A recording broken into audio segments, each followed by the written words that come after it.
नमस्कार। रामायण की कथा में आप सभी का हार्दिक स्वागत, अभिनंदन। विभीषण का राज्याभिषेक के बाद की कहानी। बढ़ते हैं कहानी की तरफ।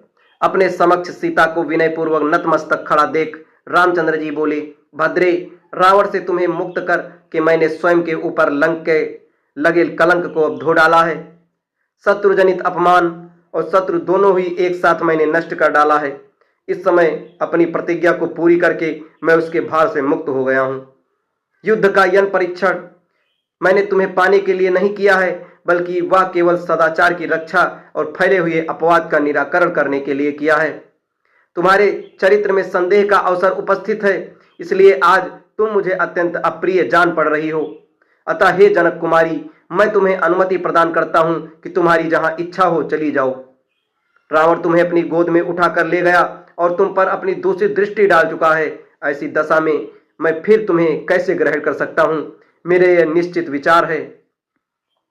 अपने पति के वचन सुनकर सीता के नेत्रों से अश्रुधारा बह चली।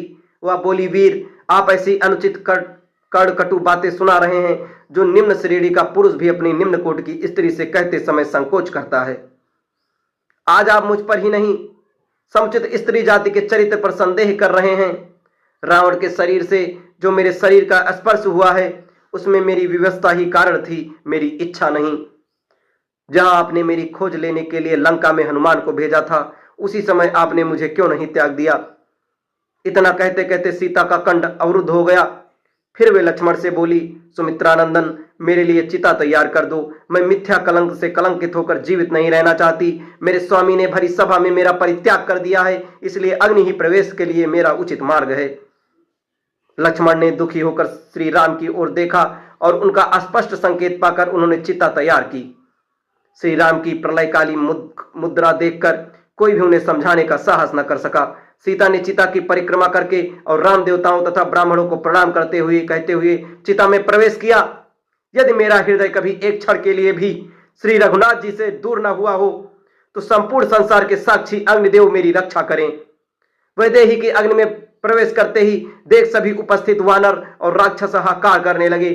तभी ब्रह्मा, शिव, इंद्र, वरुण सहित अनेक देवताओं ने श्री राम के पास आकर कहा, श्री राम, आप ज्ञानियों में श्रेष्ठ हैं, फिर इस आग में गिरी हुई सीता के उपेक्षा कैसे कर रहे हैं? आज आप ये साधारण अज्ञानी मनुष्यों जैसे आचरण क्यों कर रहे हैं? इसी समय मूर्तिमान अग्निदेव वैदेही सीता को चिता में से लेकर उठ खड़े हुए। उस समय सीता जी प्रातःकालीन सूर्य की भांति कांति युक्त प्रतीत हो रही थी। अग्नि ने रघुनाथ जी को सीता को सौंपते हुए कहा, श्री राम, आपकी पत्नी सीता परम पतिव्रता हैं, इसके